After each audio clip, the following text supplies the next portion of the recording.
So before we move on with the rest of the build, I want to walk you guys through a wiring diagram that I prepared.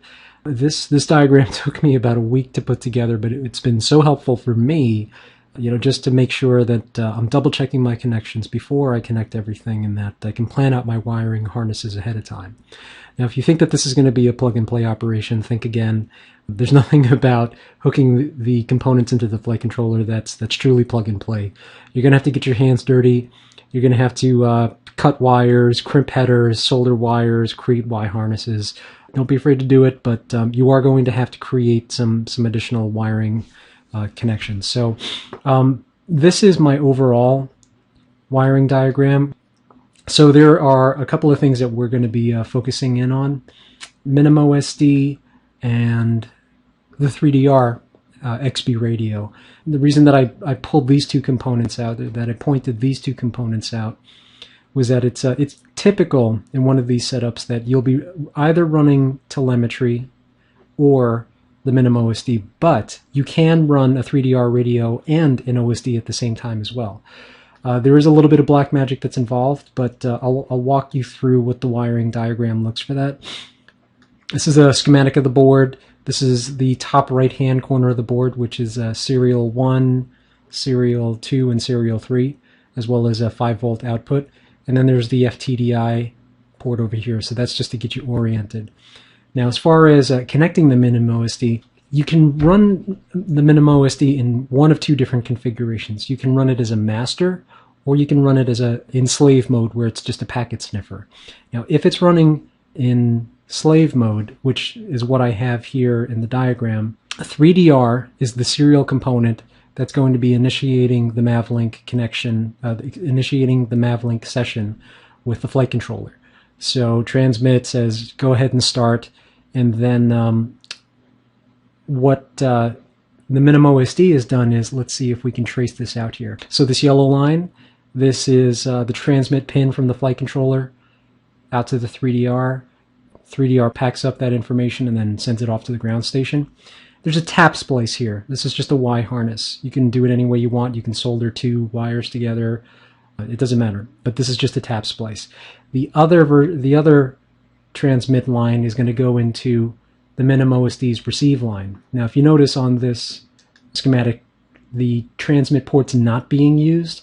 So that's key to making this part work with a 3DR radio. In the case that you wanted to run a MinimOSD as a master, for instance, if you weren't using 3DR, then you would simply take the receive line and then route that over to the transmit line, over to the transmit pin on the MinimOSD. At that point, when you go to arm your flight controller, MinimOSD will get that instruction and then start the MAVLink session, which will start grabbing all of the information, all of the IMU information, and then overlaying it on the video stream. You won't get telemetry, but not everyone needs that. Now, as far as power considerations, in this particular wiring diagram, there are three components that are being powered by a single port. So with a 3DR radio and a GPS and a MinimOSD, there are three tap splits into a single rail. So one ground line goes to 3DR, another ground line goes into GPS, and then the third ground line into MinimOSD. And then same thing for VCC. Oh, actually I'm missing one connection here. But yeah, just imagine there's a red line here going into the 5-volt for GPS. So that's how you'll connect the wiring. On the MinimOSD side, there is one other consideration. And again, this is version 0.1. If you're running later versions where the regulator issue is not an issue, you may actually be able to run the 12-volt rail directly in and then back out into the video transmitter. From as far as wiring is concerned, what we've done is we've isolated the 12-volt rail and had that go straight to the video transmitter. The only thing that we're feeding into MinimOSD is the yellow signal cable, which comes into VIN, that's video in and then video out. We're not sending in the 12-volt rail, but we are sending in the ground rail. The reason that that's the case is because this signal wire needs a reference voltage, and the only way that it can get that reference voltage. So yeah, I mean, really quickly, again, you've got 5-volt in on this side, ground on that side, but then you've got a 12 volt ground reference coming in on this side, as well as video in, and then video out, which goes straight to the video transmitter, and then the ground connection, which is a tap splice from the line conditioning filter or a second battery directly into that line. Now, this does violate a few rules as far as ground loops are concerned. You know, when you're planning out a circuit, you want to make sure that the battery's energy only has one path back to the battery. So, I mean, as you can see here, we've got voltage flowing in this way, and ideally, this would just come straight back out and out to the battery. One reason or another, this seems to work because we do need the ground voltage here. A few folks have tried this without the ground, and it doesn't work. So you do need that. So that's pretty much it. That's those are all the wiring considerations. It is somewhat complex, but if you just jot it down on paper how you want to run it, you know, do you want to run MinimOSD by itself? Do you want to run, you know, MinimOSD listening in on 3DR traffic, or just even telemetry alone? Those are the ports that you're going to be concerned with. Again, if you have any questions about this wiring diagram is available on RC groups, and I'll put a link in the comments so that you can get access to this. I try to keep this updated, but it's tricky because this is a Google drawing. For this next step, we're going to be going back into Mission Planner, and there are a few settings that we're going to need to configure in the Advanced Configurations panel. Now, again, this is only if you're using MinimOSD in master mode. That's going to be connecting MinimOSD into S3. If you're using this in slave mode, where it's just going to be picking up traffic off a tapped or spliced line into S3, but S3 is going into a telemetry device, like a 3DR or XB radio, then you can skip this step. But if you're going to be using MinimOSD in master mode, we're going to come into Mission Planner. Going to connect to the rig. So hopefully at this point you've got Bluetooth working or some way to get connected into the rig. Once all that's loaded in, you can click on the configuration panel, and then we're going to go into advanced parameters, and then the advanced parameter list. You scroll down all the way to the bottom, and this is one of those pages where you don't have to hit right away, but at some point you're going to have to start familiarizing yourself with a lot of these options. For the most part, you can keep them at their defaults, but when you start to venture off into some of the more exotic areas of Mission Planner, you'll probably find yourself working in the screen a little bit more and more. For the purposes of this, though, we're going to be going down to the S0 parameters, and the prefix for those is SR0, so that's serial 0, serial 3. The settings that we need are these to there. Now, where we get those settings is we come into MinimOSD Extra, come into the project site, you're going to go to the wiki page. On the wiki page, there's the APM parameters that are needed. And these are all the settings that we're going to need to change. So let me just resize my windows here. And let's start reconfiguring.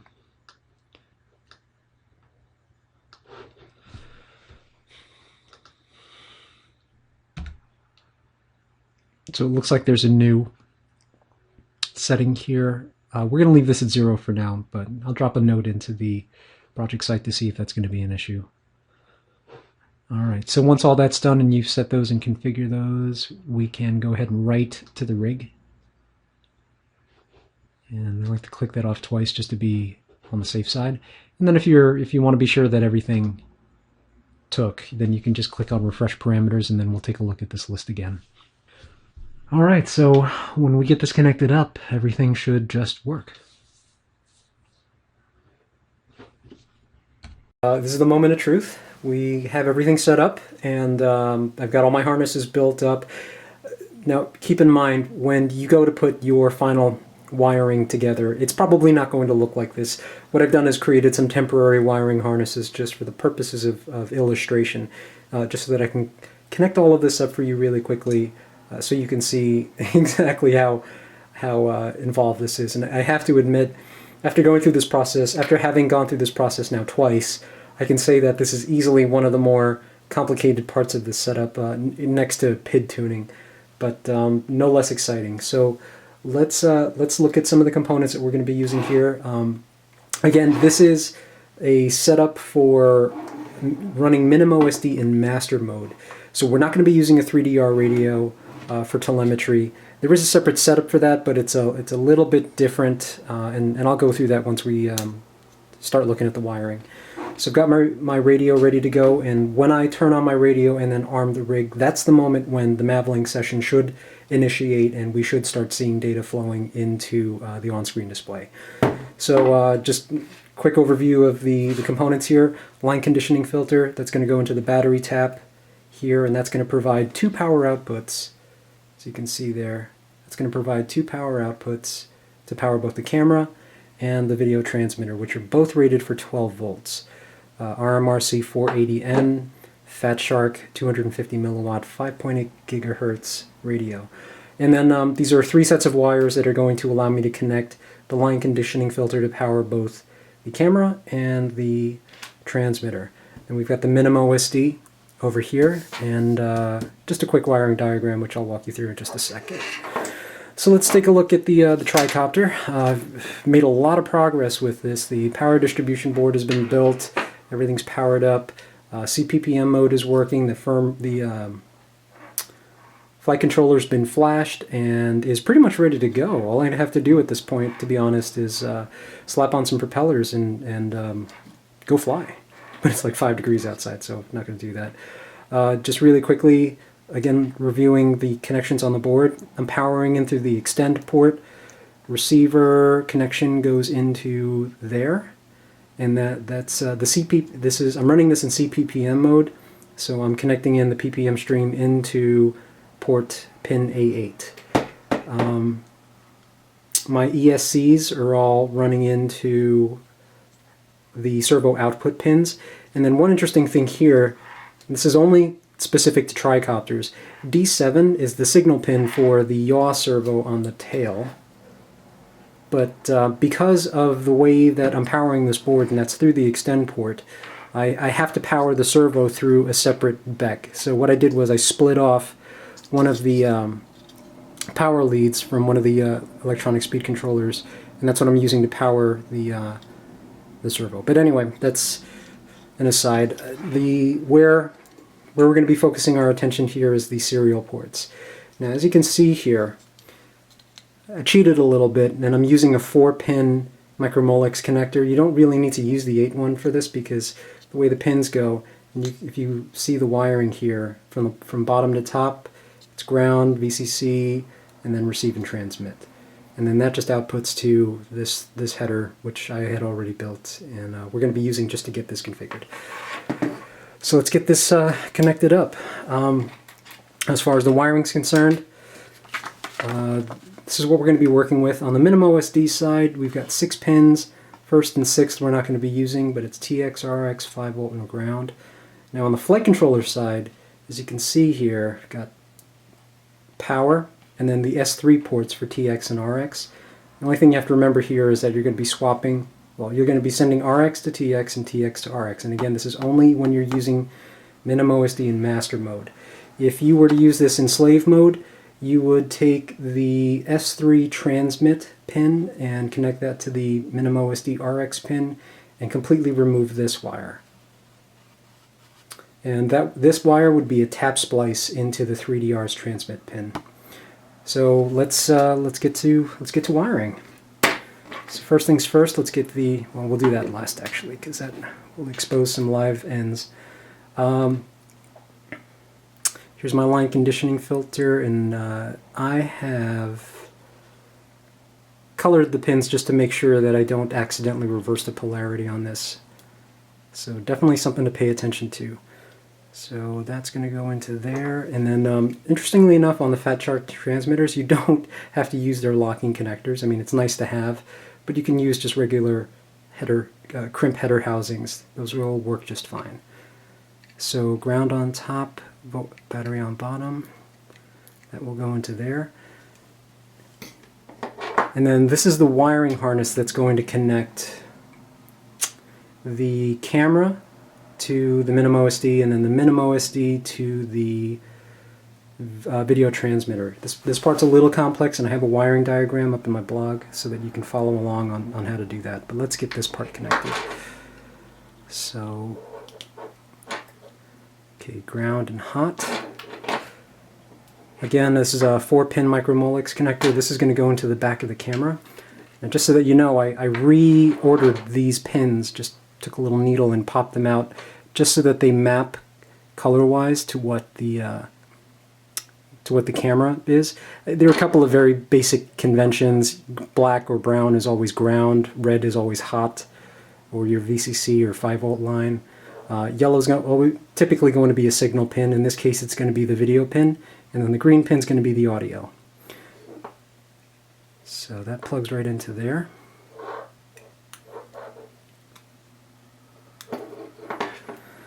All right, now from the camera,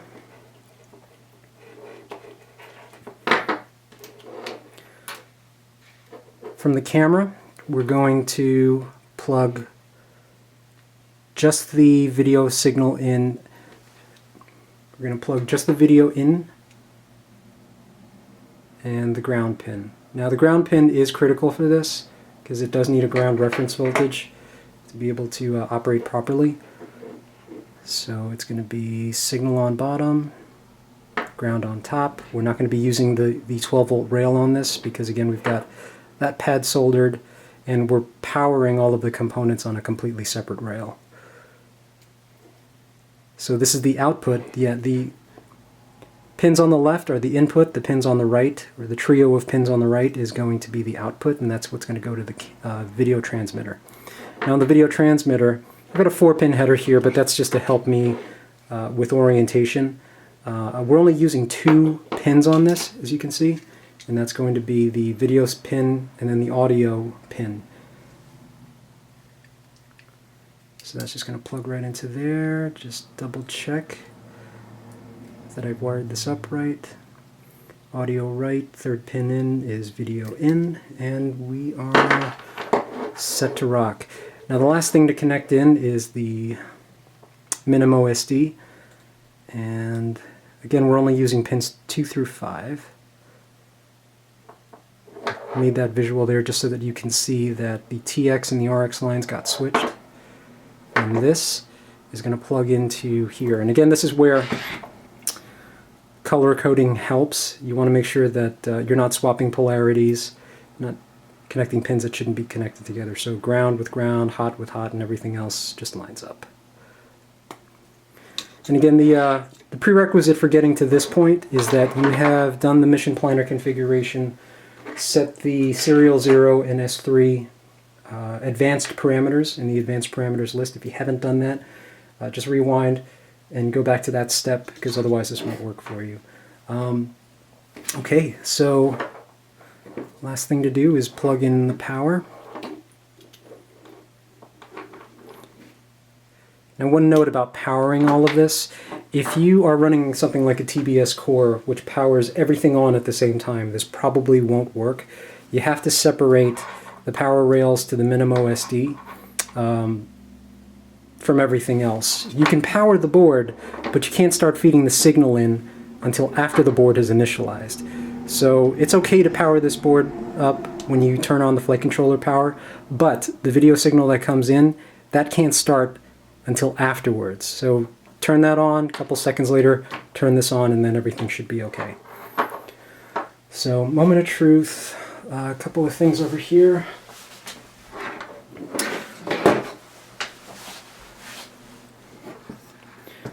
So I've got Fat Sharks hooked up to a portable video recorder, and this is just so that we can get a visual of what the signal that the goggles are getting. So in order, the way we're going to do this, first we turn on the radio, and now we're going to plug in the flight controller.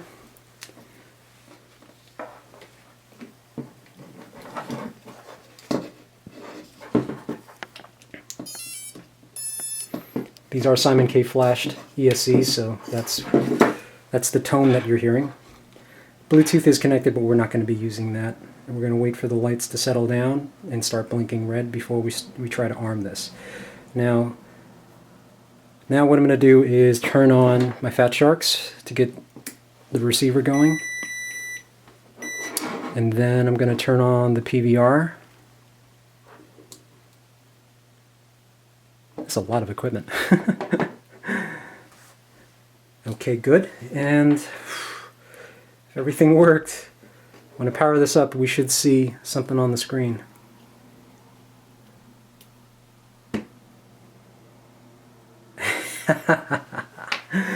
Fantastic. All right. Oh man, let me see if I can get a good signal there. So yeah, son of a gun, it worked. This is perfect. We've got, I didn't turn anything off on the display, so we're seeing all of the data. Now what I'm going to do is I'm going to carefully arm this. Okay, you see the lights blinking. You should see a solid red in just about a second. And what I want you to pay attention to as we watch this is the throttle percentages here. You should see this come up.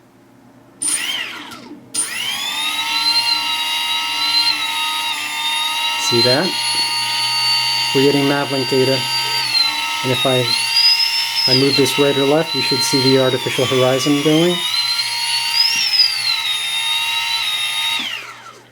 Whew, alright. Fantastic. That doesn't always happen. Usually, you know, I'm up till 3 or 4 o'clock in the morning trying to figure out why something isn't working, and it's usually because I switched to polarity somewhere. So I'm hoping that this helps you guys through some of the painful parts of this process. This is not easy, and you have to be very meticulous about what you're setting up where. So it always helps to have a wiring diagram handy, because this is not the type of thing you want to do with tired eyes and expensive equipment. Bad combination. So yeah, this is I'm going to call this mission accomplished. The final part of this is just going to be slapping everything together, getting GPS loaded and added into the wiring harness, but that's simple. That's like a 5-minute operation. And then we can probably start some flight tuning. Thanks for watching, guys, and stay tuned.